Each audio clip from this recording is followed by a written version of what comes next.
500 years, our little island Britain has punched above its weight around the world, getting our way.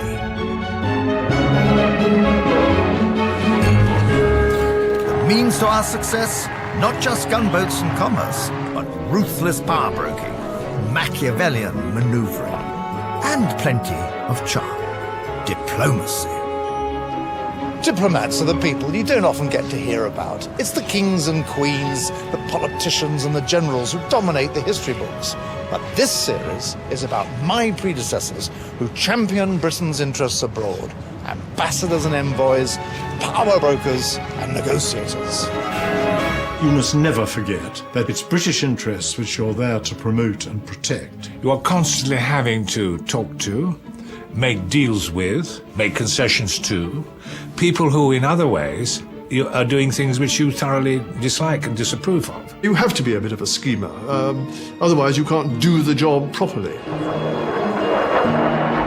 As our man in Washington, I saw history in the making.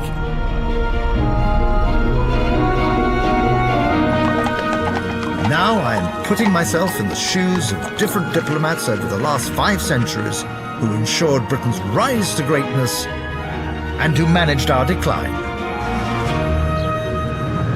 No one doubts that security and prosperity are the twin pillars of the national interest. But what has always been much more controversial is the question of values.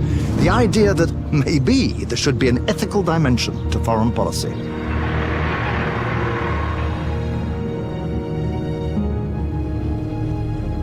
History has had too many examples of us standing by and then saying, never again. And then we find ourselves a few years down the road saying, never again, again. And where will it be the next time?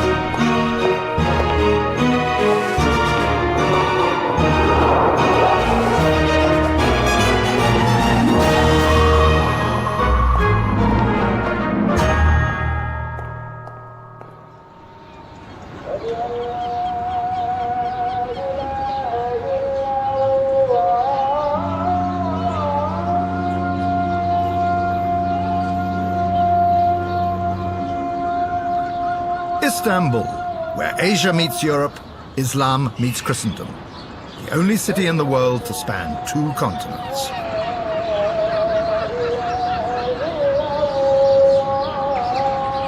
For much of the last 500 years, Constantinople, as it was then called, was the top ambassadorial post for Britain.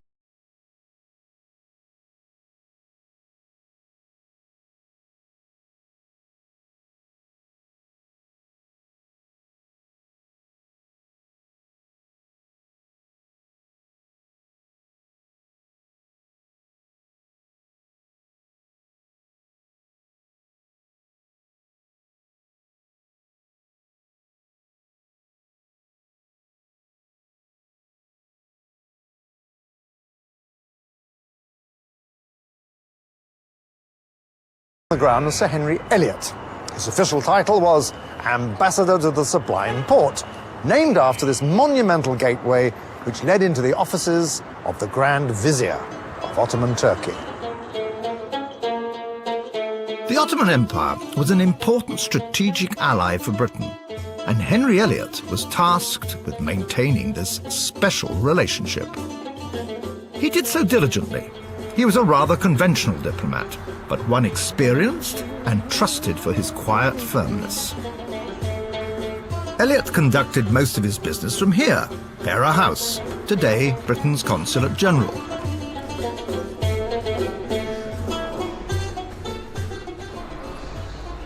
Dealing with our Ottoman allies was never entirely straightforward.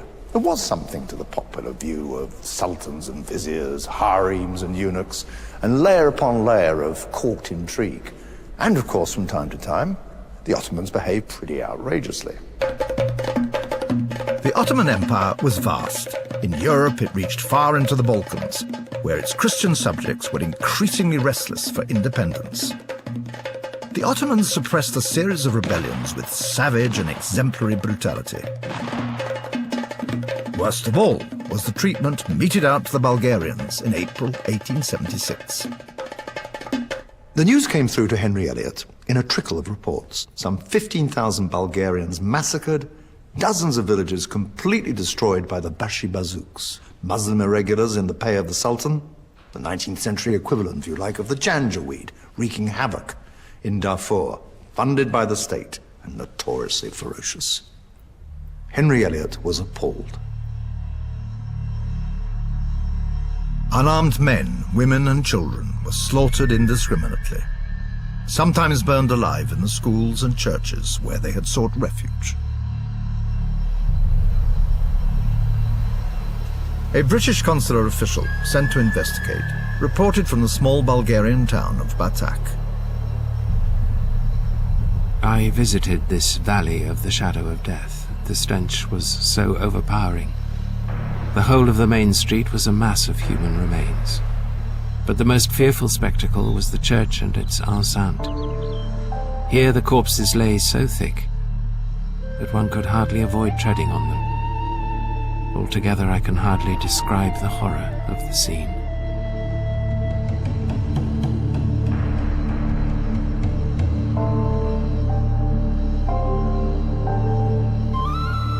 (1876) still lives strong in local memory.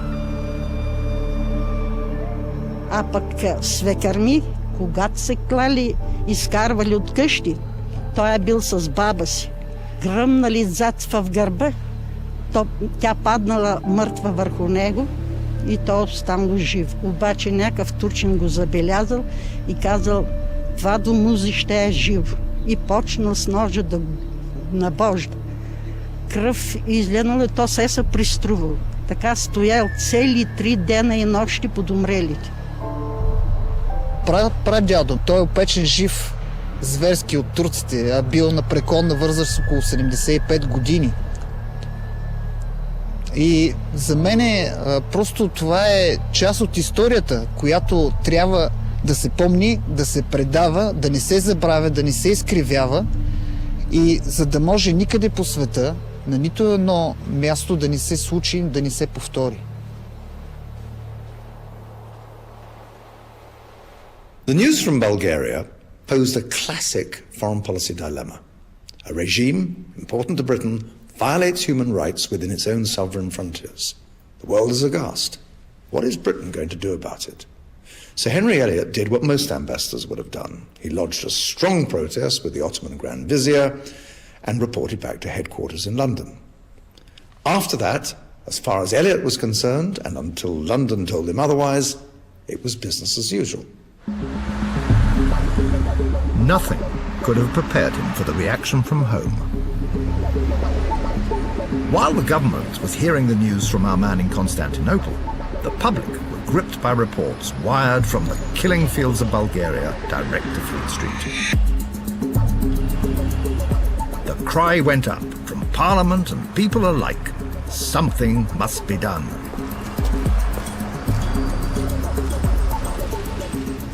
The Bulgarian cause was taken up by the grand old man himself, Liberal statesman William Gladstone, now on the back benches. Incensed by Turkish villainy, he published a lengthy pamphlet which proposed a whole new values-based foreign policy. It was the nation's moral duty to intervene to prevent further atrocities. There have been perpetrated crimes and outrages so vast in scale as to exceed all modern example. These are the Bulgarian horrors, and the question is, what can and should be done either to punish or to brand or to prevent? Gladstone's idealistic call to arms was a sensation. 200,000 copies of his pamphlet were sold within a month, spawning a national moral crusade against the government's traditional policy of alliance with the Turk. I think Gladstone was right about the Turkish massacres, the importance of Britain trying to stand up for oppressed populations and recognizing what had become, since the time of the Congress of Vienna, the much stronger pressure for nationality to be recognized, for people to be able to determine their own future. And I think Gladstone picked up that and rode on that wave of a world which gave greater recognition to people being able to decide more of their own affairs. Over the next few months, hundreds of demonstrations took place throughout the land, expressing their support for an ethical foreign policy. There's a tendency to think that 24-hour wall-to-wall television has somehow created a completely new world.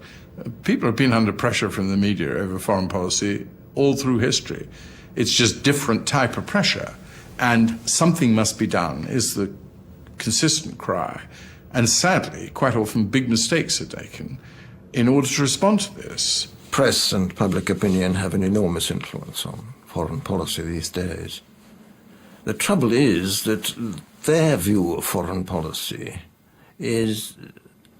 tends to be rather emotional and rather oversimplified. If you get shocking pictures in the press, screaming headlines saying something must be done, it's not a very good basis for policy.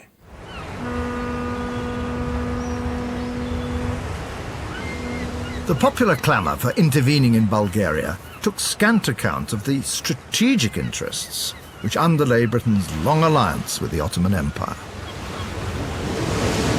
The key is geography.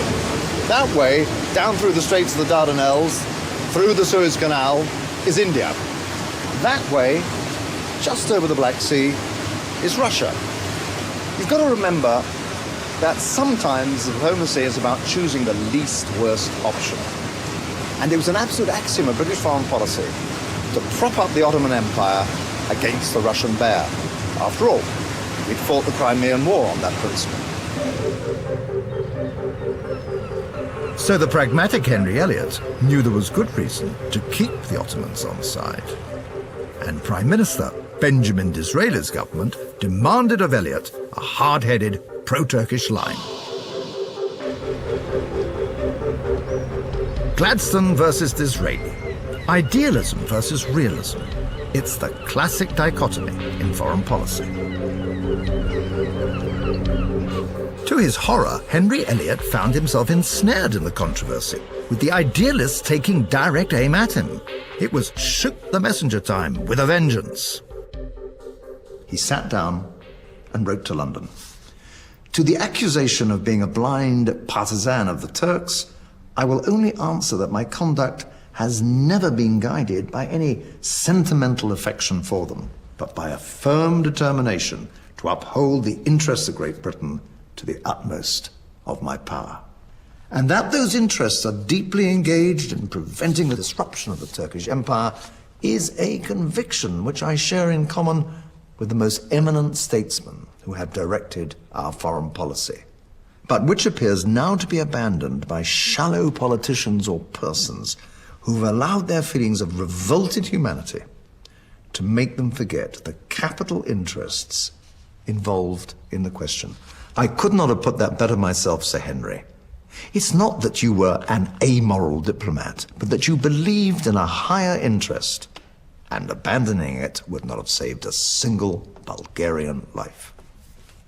The diplomat isn't there to do the bleeding heart humanitarian stuff.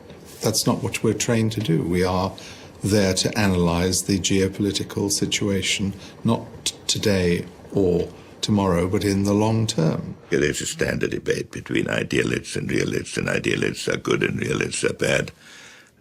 Although I've never understood why the understanding of reality should be a sinful thing. My view is that there is and should be a moral part of British foreign policy, but that in deciding what to do, you have to take account of reality. Gladstone was wrong in that respect when he said you must push the Turks bag and baggage out of the provinces that they have desolated and profaned, something like that. Anyway, great stuff. But actually doing that, of course, he couldn't have done it if he'd been Prime Minister, and when he became Prime Minister, he made no attempt to do it. The crisis intensified in 1877 when the Russians used the plight of their oppressed Christian brethren in the Balkans to declare war on Turkey and grab some of its territory. Without hesitation, Disraeli sent a fleet to the Dardanelles, to show support for the Turks. It worked. The bear backed down without Britain's having to go to war. The fickle pendulum of public opinion swung right back to support the government. An anti-Russian song, composed in patriotic celebration, swept the land. The misdeeds of the Turks have been spouted through our lands, but how about the Russians? Can they show spotless hands?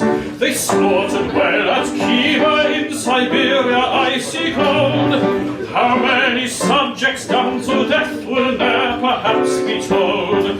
They butchered Bulgaria was forgotten, Turkey our chum again. It just goes to show that public opinion is as much there to be led as followed. prayers for freedom and revenge go up into the air. We don't want to fight, by jingo if we do. This song, with its by jingo, gave us the word jingoism. We fought the bear before, and the while we're Britain's true, the Russians shall not have Constantinople.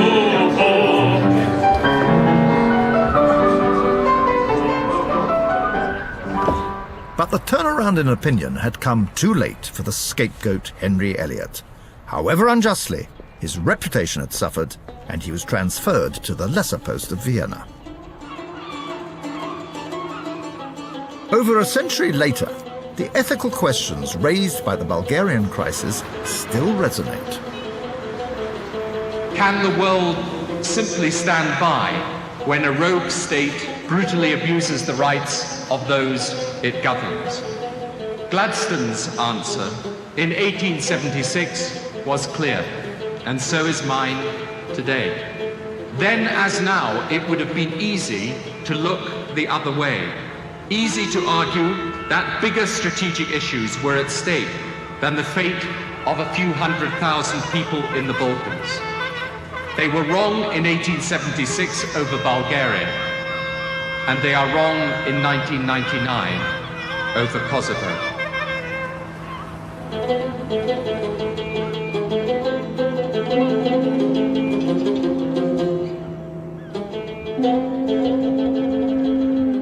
The Eastern Crisis of 1876 shows how hard it can be to reconcile human rights with the national interest. The irony is that less than 40 years later, in the First World War, Turkey was our enemy and Russia our ally, so demonstrating the truth of Lord Palmerston's famous saying when he was Foreign Secretary in 1848 that Britain had no eternal allies and no perpetual enemies, but only interests that were eternal and perpetual.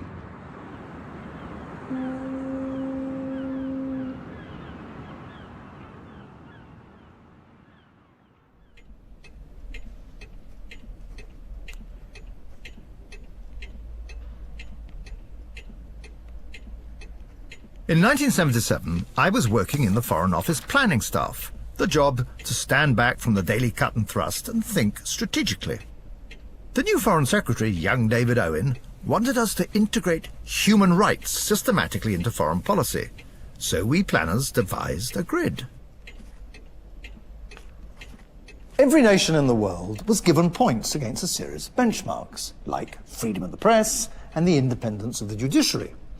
Add all the points up and you have a numerical score for each country, a kind of human rights league table. Of course, we put Britain at the top and Uganda under Idi Amin at the bottom, and we took some pleasure in marking the French relatively low. But from the start, the grid didn't work. Yes, it told us something about a country's human rights record, but what about our strategic, political and military interests? Arms sales to a third world despot. Sounds bad, but hang on. What if the contract guarantees the jobs of thousands of British workers? Isn't it the government's first duty to those who put it in power? One thing's for sure, answering these kinds of questions is never simple.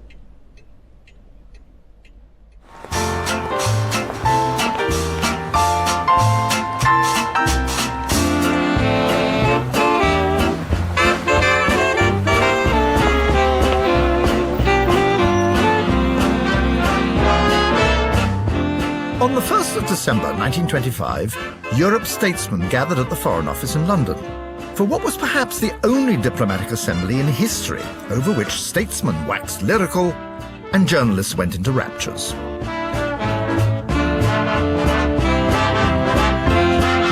They convened in the heart of the building, in the grandest of its grand rooms.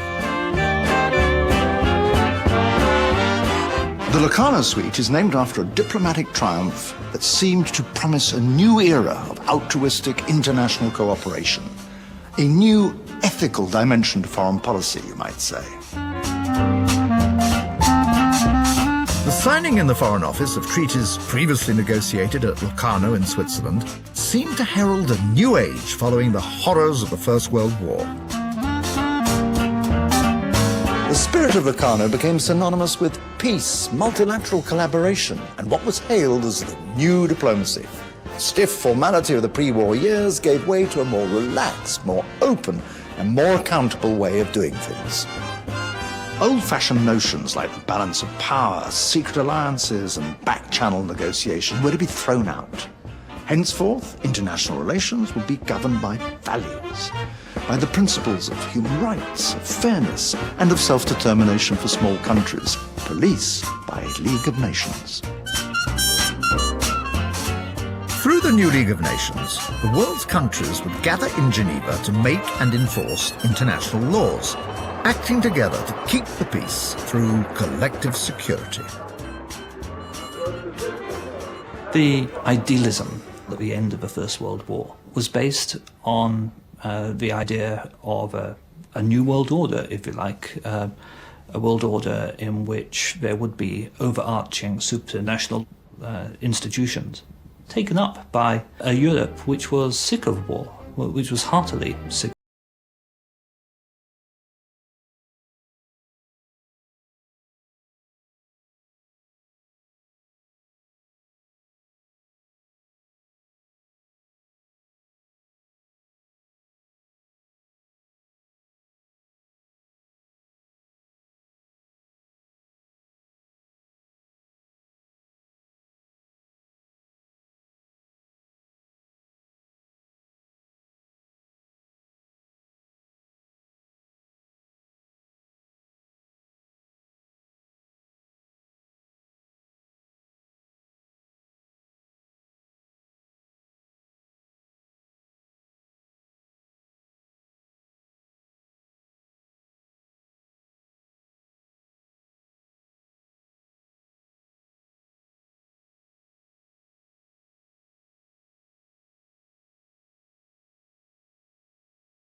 Going to do?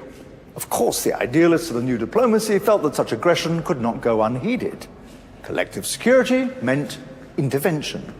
But then again, nobody wanted war. The man who had to guide Britain through this minefield was the top dog in the diplomatic service, the Permanent Under-Secretary of State, or as the diplomats call him, the PUS. Sir Robert Van Sittert, Van to his friends, was an unorthodox diplomat, a playwright on the side, known for expressing his strong opinions loudly and often.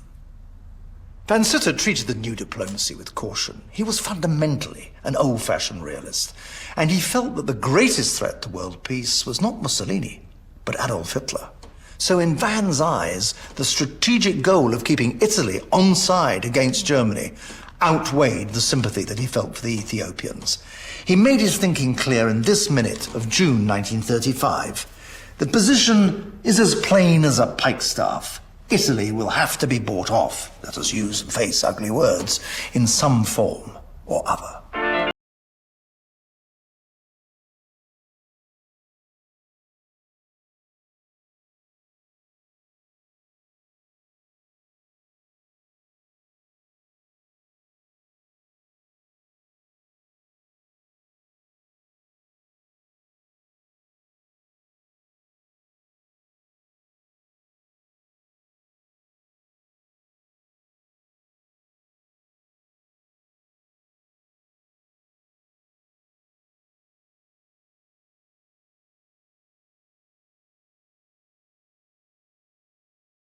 Between two people, the police are called in to settle it. Why can't the League of Nations be strong enough to settle disputes between two nations? I've no quarrel with Frenchmen or Germans or Russians or anybody else for that matter. So let's be sensible and work together for peace by reason.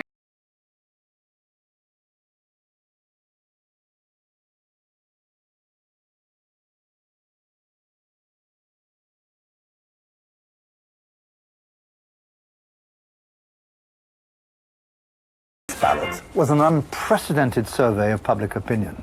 Over 11 million people, that's nearly 40% of the adult population, voted in a door-to-door ballot on 5 broad questions of foreign policy. That's an extraordinary.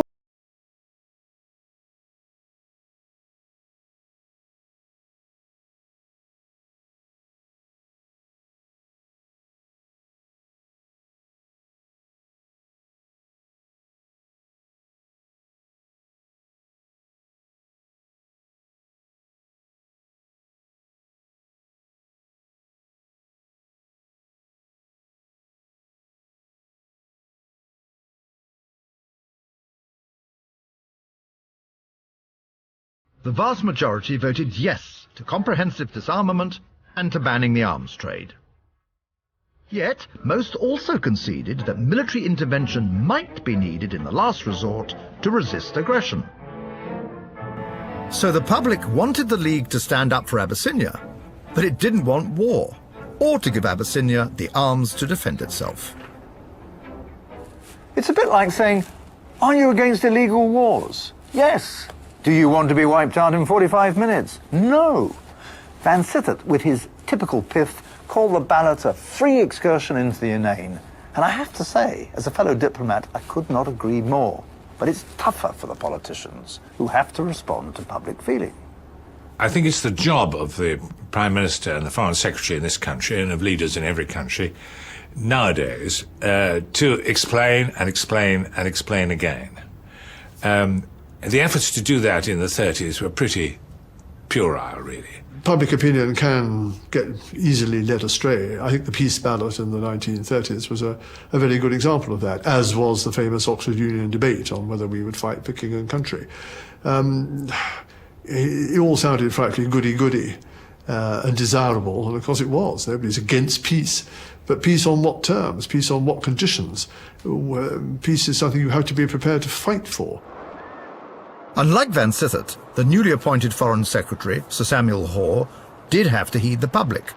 And he seemed fully, even extravagantly, signed up to the new diplomacy in this speech on Abyssinia. The attitude of His Majesty's government has always been one of unswerving fidelity to the League and all that it stands for steady and collective resistance to all acts of unprovoked aggression. Fine words indeed, but they didn't put off Mussolini, who began his invasion of Abyssinia on October the 3rd.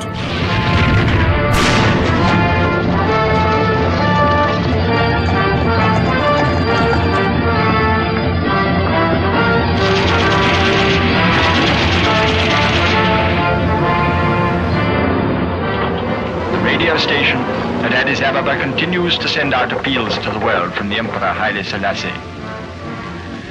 What will the League of Nations do? Will the League support the Black Emperor?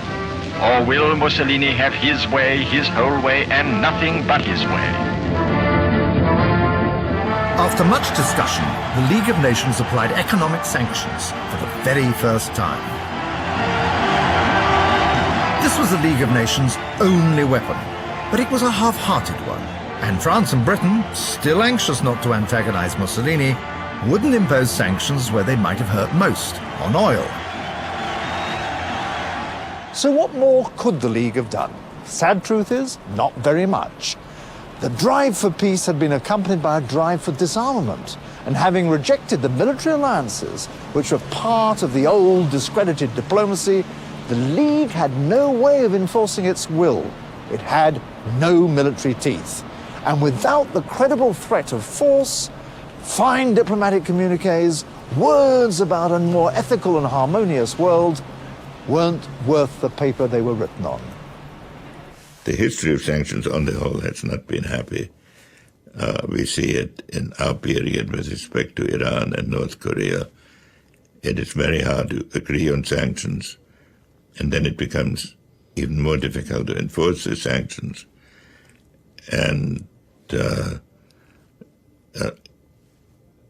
notion of the League of Nations and of the United Nations that all countries would see issues identically and therefore would act in unity, it's just not true. Sanctions should be a very tough, short, sharp shock. If they don't work then, you have to probably use other means. If they are a short, sharp shock, they can sometimes avoid the use of military power. But sanctions creeping, being ignored, gesture politics, introduced just to keep people quiet because something must be done, are deeply damaging to the whole concept of sanctions.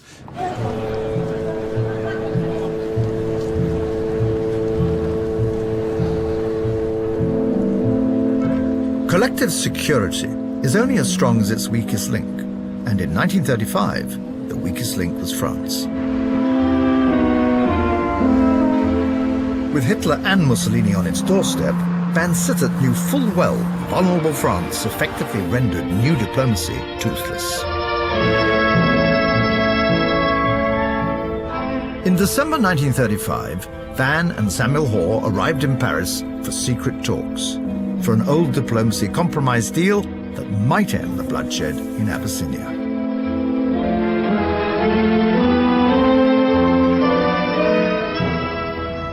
Driving on the way to the French Foreign Ministry before the talks, Van Sittert leaned over and asked the big question.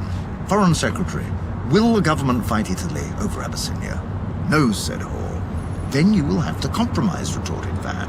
That'll be unpopular, but there is no third way. The real decisions are not what they teach in the academy, which is good versus evil, black versus white. They're 50.5 against 49.5. They're very narrow decisions.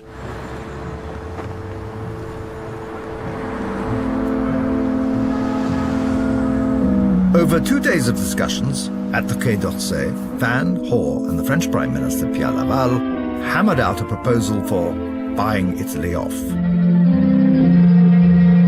Mussolini was kept in the loop by telephone. Haile Selassie was never consulted.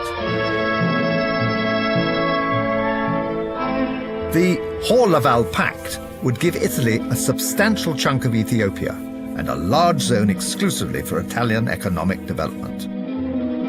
The price of peace was that Haile Selassie would lose about half his country.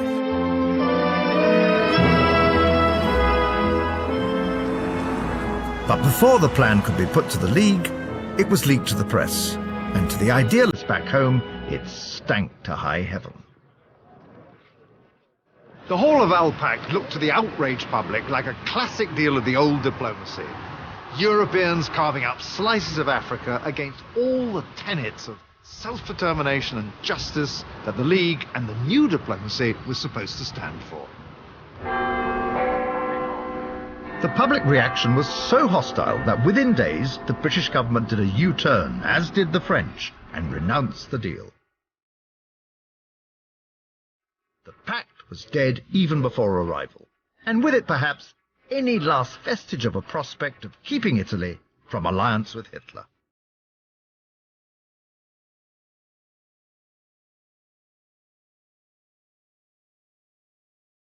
In tatters. I have quite a bleak view of diplomacy in the sense that I think it's largely made up of failures. You are given a Sisyphean task. You're pushing your boulder uphill, and while you're desperately trying to push your boulder uphill, you're watching 10 others going downhill, and your own boulder may well go in that direction before you've got to the top.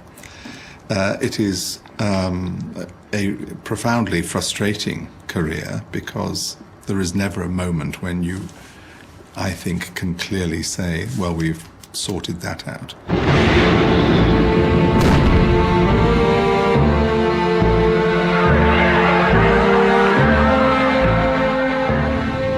The rest, as they say, is history. With the deal off and the League impotent, Mussolini pushed his war to its conclusion. 2,000 years of Abyssinian independence came to an end.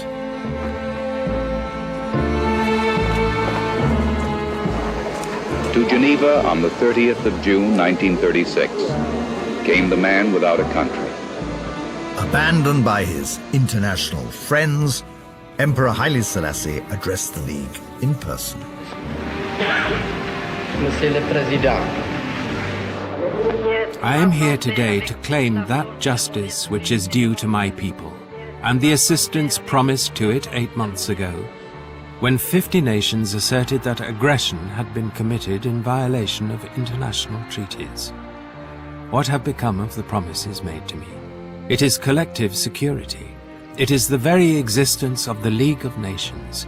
It is international morality that is at stake. The new diplomacy had failed. The League of Nations had lost all credibility. Maybe that in 1935, public opinion was too idealistic about the prospects of peace. But you can argue that if the emphasis on peace negotiations had carried the full weight and authority of the League of Nations, then they would have challenged Mussolini and they would have challenged Hitler. A League of Nations or similar institutions are attractive because they're idealistic, and ideals are very fine things to have. But you've then got to relate them to the real world, and to the real world composed of individual nation states with their own sovereignty, who don't want to be told by others what to do. They may sign up to cooperate, to talk, and so on, but at the end of the day, they're not going to let that override their national interests.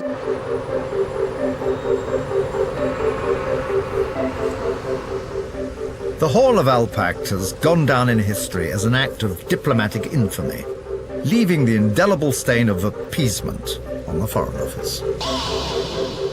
But the worst mistake of all was to do the deal and then to pull out of it. Might the compromise agreement have been better than the wholesale sacrifice of Ethiopia, which was the tragic consequence of the League's inability to match action with its idealistic aspirations? The values of the age, of peace and of international cooperation, were admirable. But what every good diplomat has to learn, like the prudent realist Van Sittert, is that you've got to take the world as you find it, not as you might wish it to be.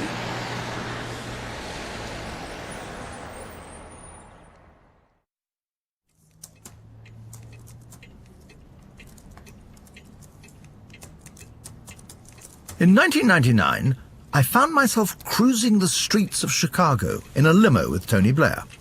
He was anxiously preparing for one of his most important speeches on foreign policy. That afternoon, over 2 years before 9/11, he laid out a new doctrine of international community. Delivered in his eloquent evangelical style, Blair was Gladstone reborn. And although the speech was about the crisis of the moment in Kosovo, it was couched in the language of universal values. In Blair's brave new world, the humanitarian imperative would trump the traditional sovereignty of nations. And if this meant invading other countries to save their people from despots, then so be it. We cannot let the evil of ethnic cleansing stand. We must not rest until it is reversed. We have learnt twice before in this century that appeasement does not work. That word appeasement is loaded. He wanted his audience and the White House to put Milosevic's Serbia in the same box as Hitler and Mussolini. To avoid repeating the tragic mistakes of the 1930s, Britain and America should stand shoulder to shoulder to stop ethnic cleansing in Kosovo. And after all, our recent record in the Balkans was less than glorious.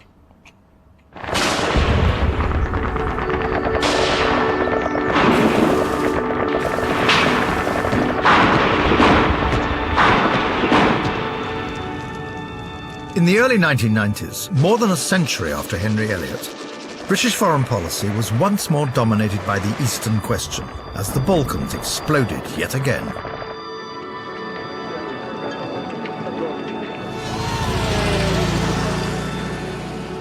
The collapse of Yugoslavia led to the kind of brutal and organized violence that Europe hoped it would never see again.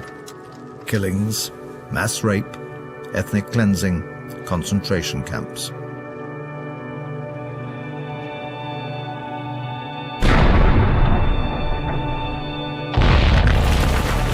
It was Bosnia that saw the worst of the fighting. All sides targeted civilians. The capital, Sarajevo, became an ethnic battleground, with Serbs who didn't want to live under a Muslim majority bombarding it from the hills.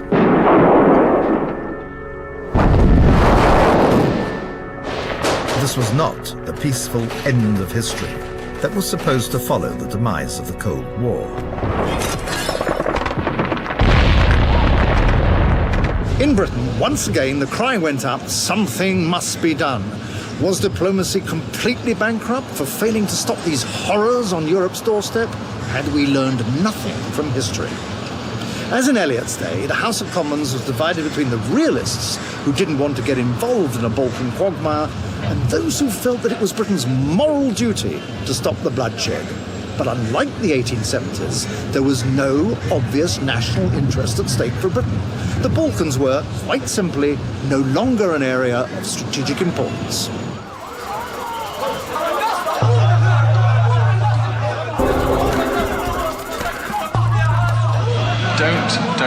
Don't live under this dream that the West is going to come in and sort this problem out. Don't dream dreams. There will be no unilateral use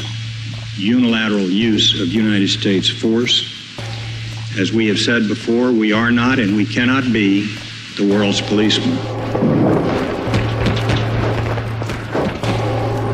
For all our reluctance to get involved in the conflict, to stand aloof completely was not an option. If the international community had felt it had responsibilities in the 1920s and 30s, how much more powerful was the cry, never again, after the Holocaust? Following the Second World War, the United Nations had been born out of the wreckage of the League of Nations, designed to keep its ideals but avoid its weaknesses. Member states were asked to provide troops for a United Nations peacekeeping force. As Yugoslavia fell apart, the Blue Helmets went in. People forget the UN went in very reluctantly into the former Yugoslavia, and we went in particularly in 1992 in the autumn because we were afraid of a humanitarian disaster. We weren't able to get food convoys through. We went in to escort food convoys. The international response was far from ideal, typical of the lowest common denominator politics of the UN. Neutral peacekeepers, tasked with protecting humanitarian aid and creating safe areas, were not there to intervene and stop the killing, but just to put a plaster on its effects. In the absence of real force, it was down to diplomacy. The European community assumed responsibility for the crisis in its own backyard, proclaiming grandly that this was the hour of Europe. David Owen was appointed as Europe's peace envoy. He represented a new breed of European ambassador. If the politicians are refusing to use force, and if there isn't the structures available to use force, then diplomats are sent in to play for time. And I was part of that diplomatic thing. No deal would be possible without the say-so of Serbian President Slobodan Milosevic, who had been the driving force behind much of the violence.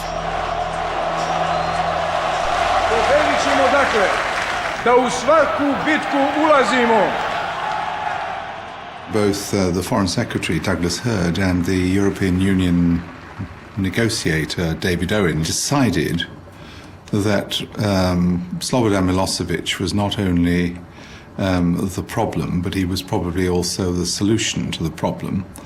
And they therefore said to me, in a nutshell, get inside his head.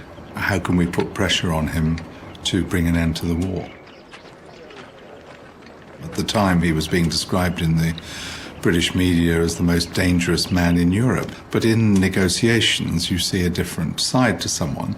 He was in a diplomatic duel with me, if you like. He had to show his best face. He had to come over as someone with whom one could do business. Diplomats have a bad reputation for talking to bad men. But sometimes this is unavoidable, even desirable. You can't manage the world's problems by talking just to your friends. I spent half a career dealing with our ideological opponents in the Soviet Union, some of whom had certainly been complicit in communism's crimes. It mustn't be jaw for its own sake. It mustn't be appeasement. The key thing is to have a clear, tough-minded objective. I only met with those two war criminals, Radovan Karadzic and Ratko Mladic, once. Your European Union negotiators regularly trekked up the hill from Sarajevo to sit at their feet and empower them. I thought that was a terrible mistake. Talking to people is not absolving them. A handshake is not an absolution. Reaching an agreement with them is the next step and a different matter. And before you reach an agreement with somebody, you really have to have confidence that they will keep their end of it.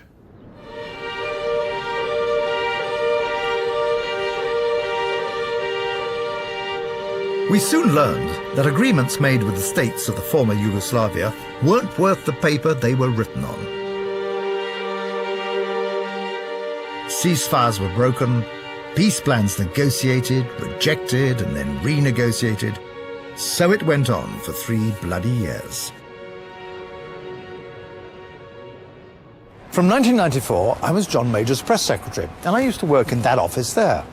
I had to fend off regular attacks on him for what was seen as an ineffectual and tentative policy.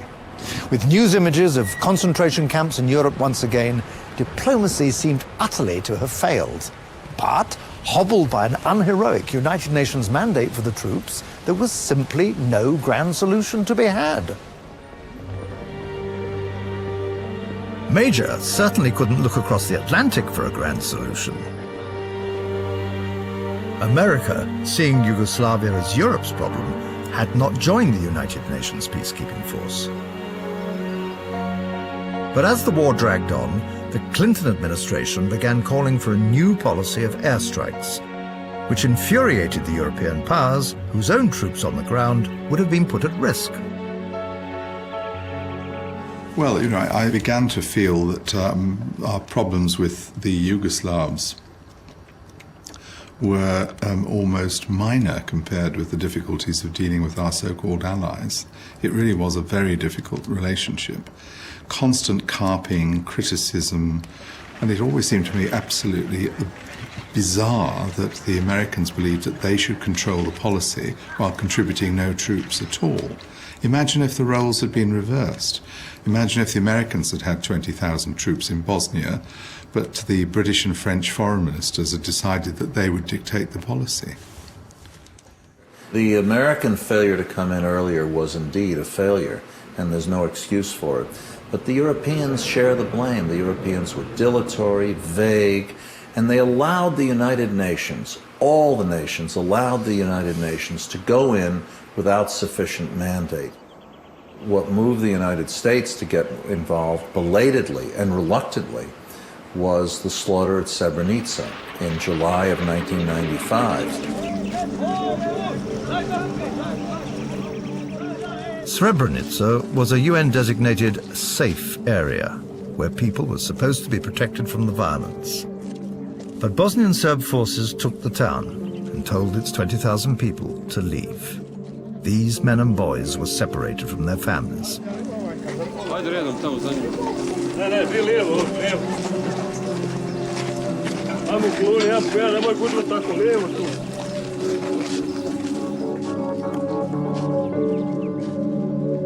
Some 8,000 were led to the slaughter.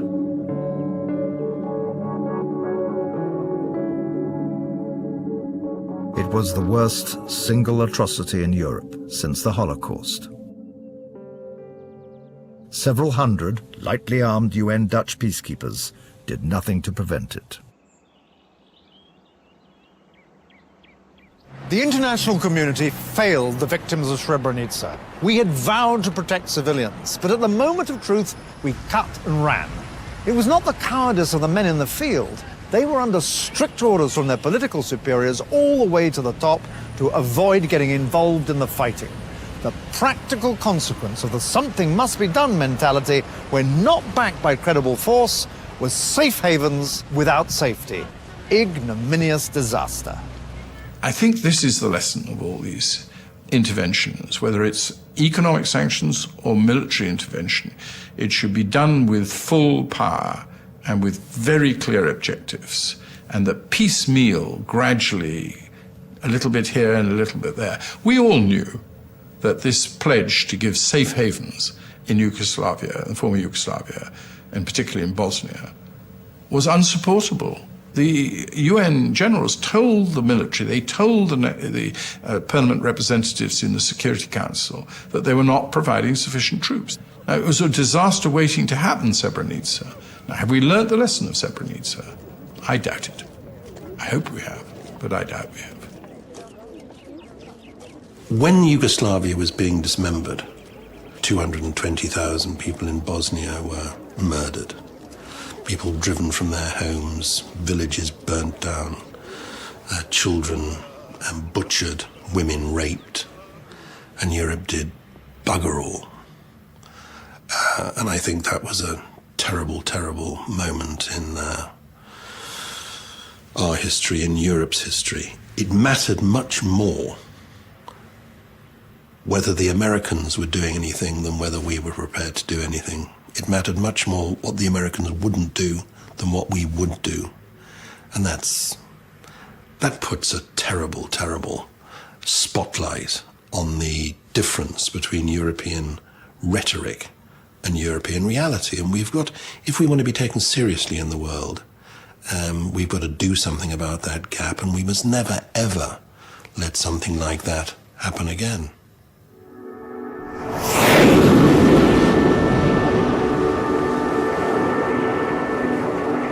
This conspicuous failure of diplomacy finally goaded the great powers into decisive action.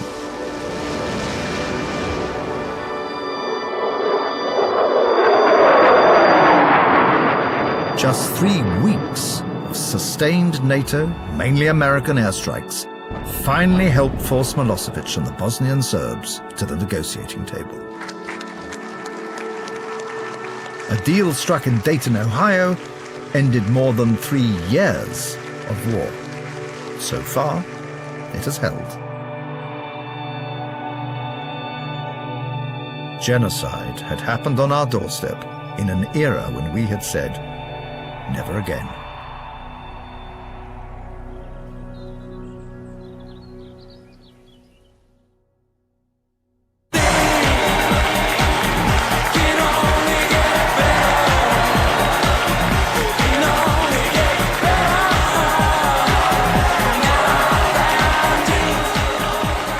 Truly, when it came to foreign policy, it seemed things could only get better. Today, enough of talking. It is time now to do. Our new Prime Minister aimed to bring ideals back into foreign policy.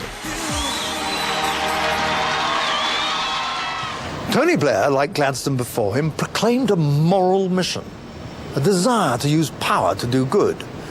This led him to a doctrine of liberal intervention, which at first served him well in Kosovo and in Sierra Leone, where crises were rapidly diffused by decisive action. But the moral high ground can be a dangerous place. It's one thing to stop mass slaughter, quite another to seek to create a whole new system of governance based on our values. Something that we have attempted, to our peril, and I fear perhaps to our discredit, in Iraq and in Afghanistan.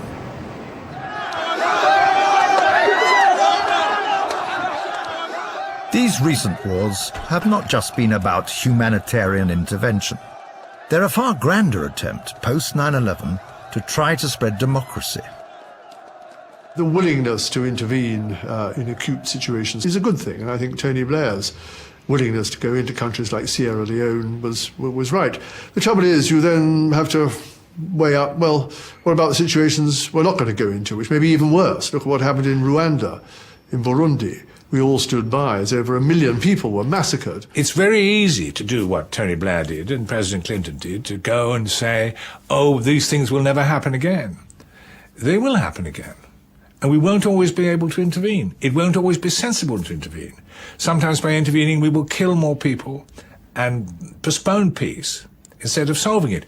You have to judge that case by case. It's extraordinarily difficult because you will reach different answers in different cases. We are not going to go to war with China to rescue Tibet. I mean, we're simply not. But if you accept that there'll be different answers in different cases, then you must be very careful about your speech-making. You must be very careful not to follow the Gladstone-Blair approach, banging on as if there are universal rules which you're going to apply in all circumstances. That is the way in which you deceive people, including yourself, and that is the way in which you can really land everybody, including the people you're trying to help, in very great trouble, if you let rhetoric run ahead of the realities. At least my reading of history, which may reflect my predilections, a lot more people have been killed by prophets than by statesmen. And so the assertion of values and ideals as the only criterion is not such a comforting lesson.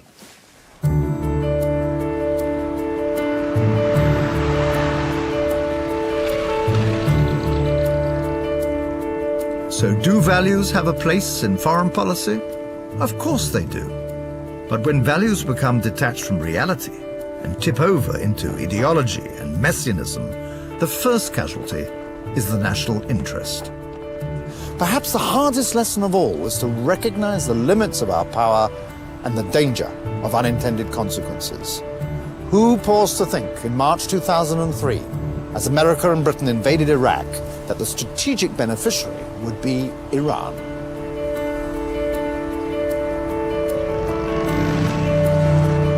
For the last 500 years, as an island nation, we've been outward-looking and engaged worldwide. Diplomacy has not only been fundamental to our security and our prosperity, it has shaped our history, our standing, and our very identity. Today, far from ending, history has resumed with a vengeance in a world of unusual turbulence and danger. If ever there was a time for a clear-eyed, hard-headed diplomacy rooted in our values as a nation, it is now.